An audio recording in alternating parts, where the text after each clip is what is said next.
Bonjour à tous, bienvenue à la traduction du rapport, la partie 1 du 11 août 2021. Et on part tout de suite, on regarde ça, on va ça de bord, je vais vous montrer ce que je vais vous lire. Bien entendu, ici nous avons une information très importante. C'est sur le site de la DARPA. Et en fait, l'agent 107 de la DARPA, qui est 107, c'est Neil Bryan, son vrai nom. C'est un agent de l'État profond, c'est un membre de l'Ordre du Soleil Noir. Donc, n'ayez pas confiance à cette personne. C'est un fixeur qu'on appelle. Il est là, lui, pour fabriquer des scénarios politiques, pour que les gens y croient, puis qu'ils continuent à nous manipuler. HII, c'est Mike Adams. Mike Adams, ça, c'est une source fiable d'information.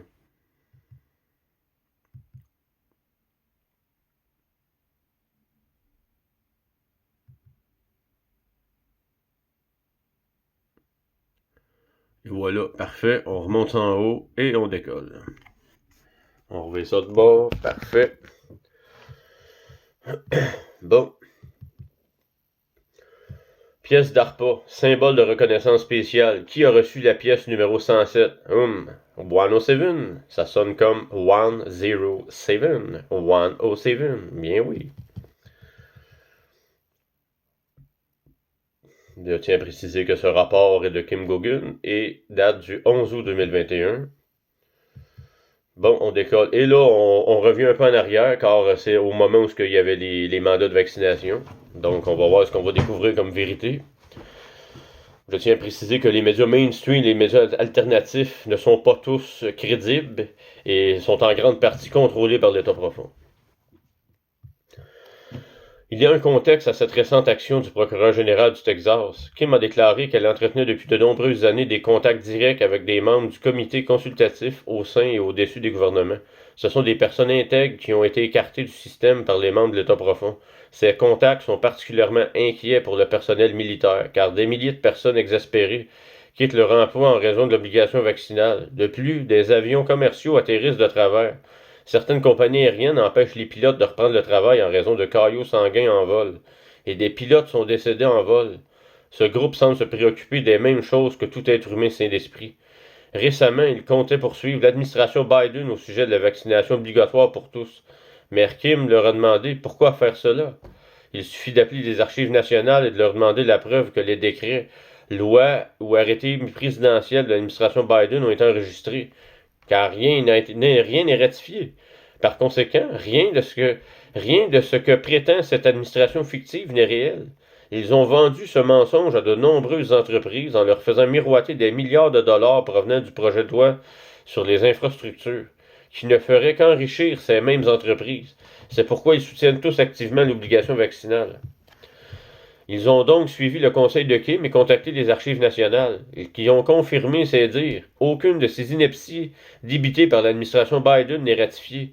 Même si les puissants menacent les archives nationales autant qu'ils le veulent, ils ne peuvent rien changer au fait qu'aucune de ces obligations d'injection n'a été adoptée, ni aux États-Unis, ni ailleurs dans le monde. Ils ne vendent aux entreprises ou au public que des mensonges, toujours des mensonges. Et c'est la même chose avec le gouvernement Legault et le gouvernement Trudeau. Puis Carney fait partie de la même gang. Et Legault fait partie de la même gang aussi. Ce sont tous des membres de l'Ordre du Soleil Noir qui sont reliés à l'administration Trump, qui est contrôlée par le programme spécial secret. Bon, on poursuit ça. Un projet de loi valide est financé par le système de financement public. S'il n'est pas ratifié, il ne sera pas payé. Cela paraît simple. Pourtant, toutes les entreprises incitées à forcer la population à se faire vacciner, croyant ainsi obtenir des récompenses, font preuve de négligence et ignorent que les projets de loi adoptés sous cette administration Biden, pourtant fictive, n'ont toujours pas été payés. Ils ont tous été examinés et rejetés, car Kim refuse de financer des programmes de génocide. C'est Kim Gogan qui est la commandante des opérations au sol, du démantèlement de l'État profond. Les sociétés secrètes. C'est pas Trump, là. Trump, c'est rien du tout. Trump, c'est une marionnette. Trump, là, c'est M. Von Kempf, puis c'est une famille nazie importée d'Allemagne via l'opération Paperclip de l'armée américaine, qui est une entreprise privée des Rothschild. C'est ça, la vérité. On poursuit. La preuve de la fausseté de ses mandats a poussé ce contact de Kim contacter le procureur général de l'État du Texas, Ken Paxton, qui a immédiatement imposé un moratoire fédéral sur tous les vaccins obligatoires pour toutes les entreprises, y compris le gouvernement fédéral, jusqu'à qu'une audience puisse avoir lieu. C'est une victoire capitale pour la population. Le gouvernement, les entreprises et les sociétés ne peuvent plus licencier qui que ce soit pour refus de vaccination. Si quelqu'un se trouve dans une situation où l'on lui impose la vaccination pour conserver son emploi, il doit imprimer la suspension de cette obligation par Ken Paxton et en informer son employeur. De toute évidence, ces personnes sont aux abois. Il ne faut donc pas s'attendre bloopers, Ben. Il ne faut donc pas s'attendre à ce qu'elle cesse de mentir, mais le savoir, c'est le pouvoir, et espérons que d'autres procureurs généraux comme Ken Paxton suivront cet exemple, et que la vérité se répande plus rapidement. Bon, je vais vous montrer ce papier-là.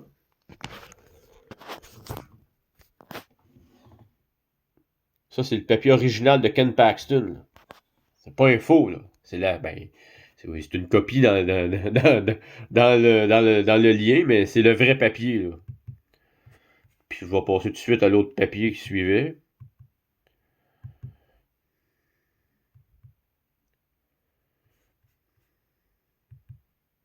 Bon, parfait, on poursuit ça.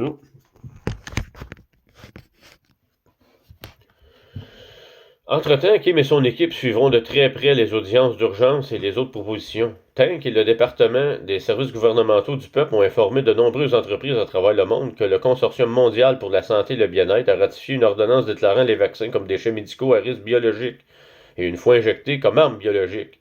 Il a précisé qu'ils fournissent également la documentation relative à l'affaire judiciaire du procureur général du Texas, ainsi que l'ordonnance avec les numéros HR officiels ratifiés par le Consortium mondial pour la santé et le bien-être. Le document ci-dessous est disponible à l'adresse suivante. Oui, c'est vrai, les injections étaient des déchets médicaux. Une fois injectés dans le corps humain, ça devient une arme biologique. Vous vous êtes fait injecter une arme biologique, là. C'est pas nous qui l'inventons, c'est la réalité et c'est la vérité. Bien entendu, nous poursuivons la transcription, la description, la traduction. Bon, ça, c'est dimanche, hein? Pas facile. Par ailleurs, Kim gèle les comptes de grandes entreprises pour le non-respect de cette obligation. Le gel des comptes gouvernementaux est inutile, car ces comptes sont vides. Le gouvernement américain et de nombreux autres pays sont à court de ressources depuis des mois. Elle l'a confirmé auprès de ses contacts au sein du Trésor. Mike Adams, du Heat Ranger Report, et une de mes sources préférées, diffuse également l'information dans son podcast et son point de situation le 8 novembre 2021. Le mandat vaccinal de Biden suspendu par la Cour d'appel du 5e circuit.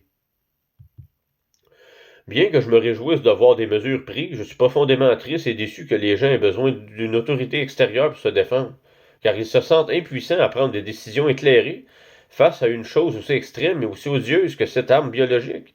Sommes-nous vraiment si peu nombreux à être capables de penser par nous-mêmes et à avoir le courage et la force morale de défendre nos principes et de refuser de nous soumettre à ceux qui, de toute évidence, ne veulent que nous infliger souffrance et mort? L'humanité est-elle engluée dans l'immaturité que cela me dépasse parfois? C'est vraiment triste de voir les gens là, avec aussi peu de confiance en eux, puis aussi peu de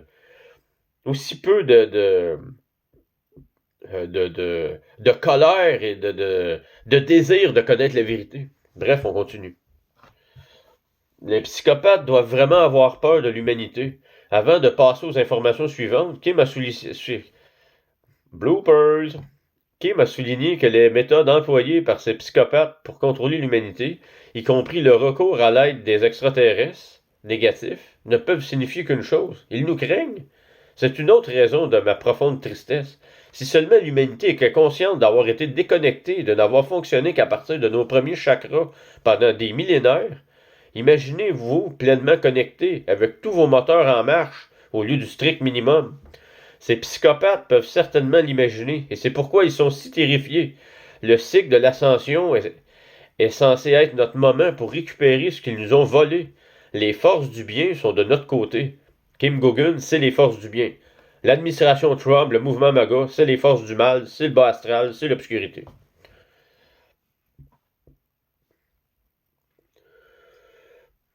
Bon, je reprends ça ici.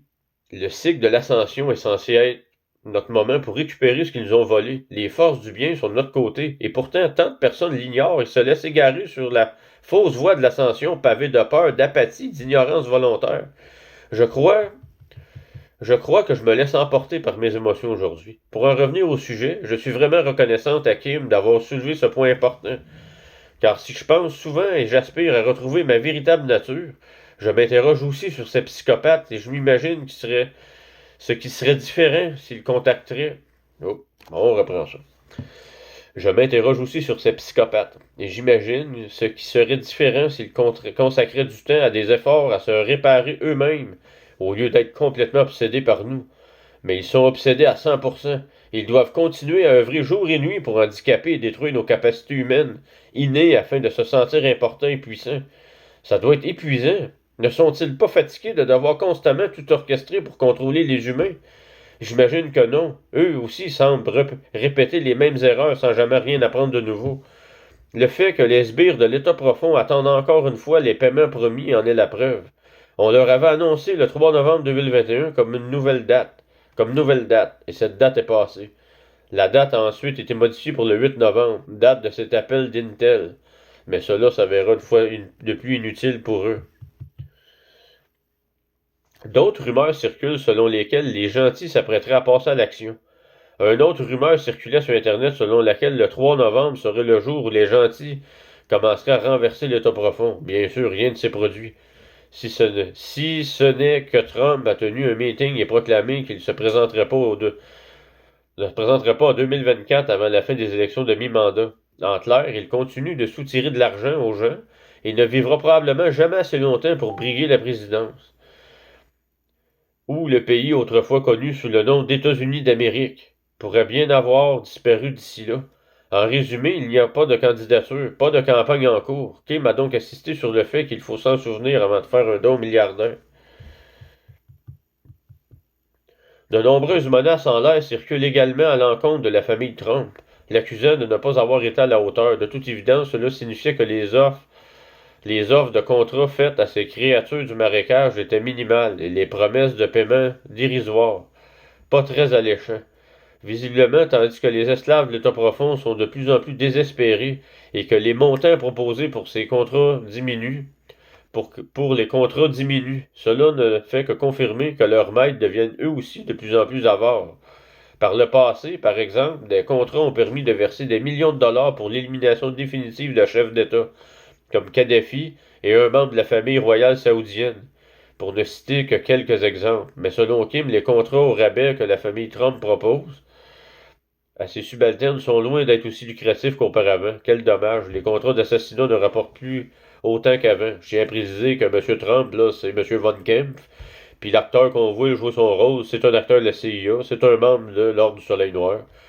Bien entendu, c'est l'État profond, c'est les programmes spatiaux secrets à la manœuvre.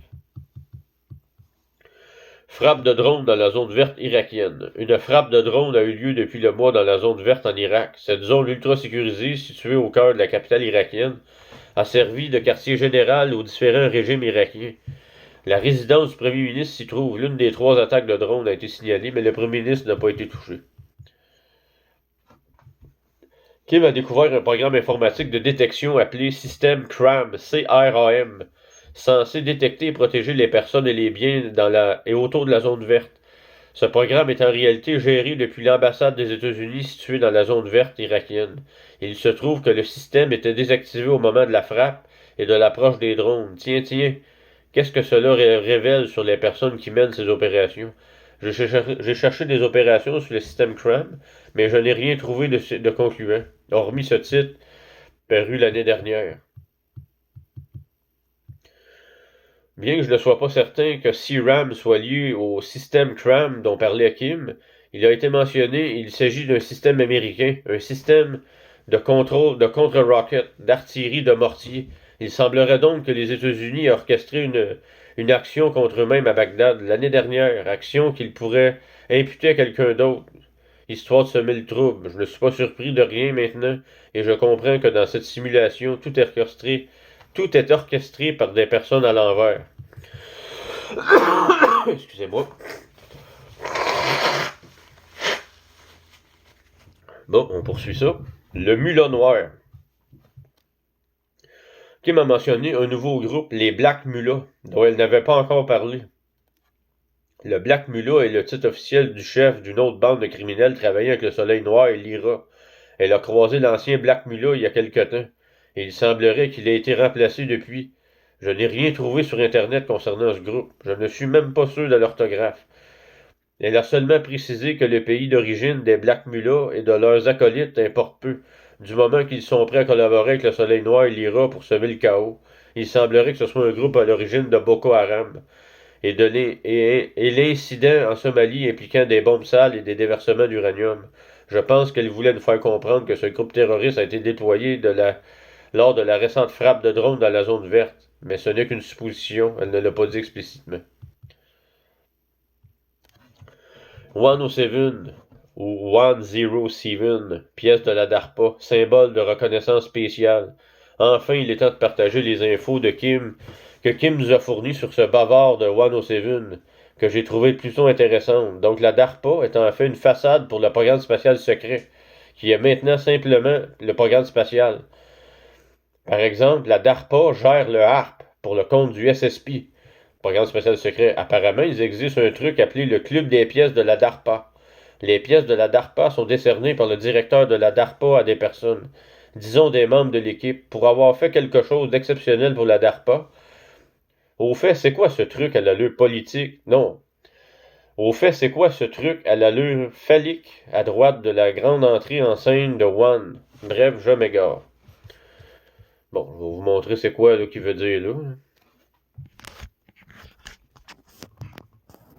J'excite l'affaire là, on dirait un pénis là, mais ça ressemble un peu à ce qu'il y a à Washington DC, là, la grande tour pointue. Là. On sait que c'est très très très satanique ça. Fait que on pense que ça a rapport avec ça. Je suppose que les membres de ce club s'appellent par leur numéro, 107, le grand bavard qui ne cesse de montrer ses bottes jusqu'à récemment, et de promouvoir son livre, a justement reçu la pièce d'ARPA numéro 107, et Kim prétend avoir mentionné dans une de ses vidéos qu'on l'appelait ainsi. Il devait sans doute se vanter ou confirmer l'information aux initiés. Son rôle est d'entretenir l'espoir chez les partisans de Trump, M. Von Kempf, pour qu'ils soient systématiquement déçus quand rien ne se concrétise. Alors prenez ça avec des pincettes, mais sachez qu'ils baignent tous dans le même bourbier que Trump. Ils font tous partie de la même société secrète. L'Ordre du Soleil Noir, le programme spatial secret, l'Ordre des Dragons, la Mafia Casa Rothschild, l'Ordre des Jésuites, l'Ordre des Chevaliers de Malte, l'Ordre des Illuminati, pour ne nommer que ceux-là, le groupe Bilderberg, le School of Bone, la commission trilatérale, les frères musulmans, c'est toute la même cochonnerie là, de satanique puis de nazis. Mise à jour du 3 août 2022, Kim a réaffirmé dans un reportage spécial de United Network News le 7 juillet 2022 que 107 figure au 107e rang, mais a précisé qu'elle ne tenait pas cette information de la version publique de cette liste. On peut donc supposer qu'il existe une autre liste qu'elle n'a pas mentionnée. Vous pouvez visionner la vidéo ci-dessous, il y fait référence vers la fin de sa mise à jour. Puis je tiens à préciser encore une fois que le vrai nom de 107 est Niels Bryans, l'agent numéro 107 de la DARPA, qui est une façade du programme spatial secret de l'Ordre du Soleil Noir. On poursuit ça. La stratégie, je suppose consiste à briser le cœur de ceux qui sont éveillés. Le chakra du cœur est le 4e chakra. C'est par le cœur que nous nous élevons au-delà de la 3D. Le combat, nous le savons, c'est spirituel. S'ils parviennent à nous épuiser et à briser le cœur de l'humanité à force de promesses incessantes, en agissant toujours les mêmes carottes et en nous maintenant dans l'attente que d'autres règlent les problèmes, ils peuvent abaisser la vibration, la fréquence et s'approprier l'énergie à leur fin. Tous les systèmes sont brisés et irréparables. Nous devons cesser de regarder en arrière et commencer à regarder devant nous, en reconnaissant que seul le peuple peut apporter les changements nécessaires, et non l'ancien système, car c'est lui qui a créé et orchestré ce chaos. Il fait tout son possible pour l'étendre. Plus nous misons sur le retour de Trump pour nous arranger, plus nous nous sentons impuissants. Il est également intéressant de constater que la même stratégie utilisée contre les créatures du marais avec le camping-car, une carotte pour les imbéciles. Selon Lord Rothschild, est celle qui les emploie contre les partisans de Trump. Le cycle de violence se poursuit donc. Puis quand je vois ça, là, plus nous misons sur le retour de Trump pour tout arranger, plus nous nous sentons impuissants. Il est également intéressant de constater que la même stratégie utilisée contre les créatures du marais avec le camping-car. Une carotte pour les imbéciles. Qui c'est au Canada qui se promène en camping-car? La fausse Queen Romana. Ben oui, ce n'est pas son vrai nom. Romana Didulo n'est pas son vrai nom. Et deuxièmement, elle fait partie du Dragon Blanc, une branche de l'Ordre des Dragons, du Black Dragon, dont la mafia Yakuza est là. C'est les Rothschild. Les patrons de Queen Romana sont les Rothschild. Et c'est terminé. Sur ce, je vous souhaite une très belle journée et on se reparle dans la traduction d'une autre vidéo. Merci beaucoup.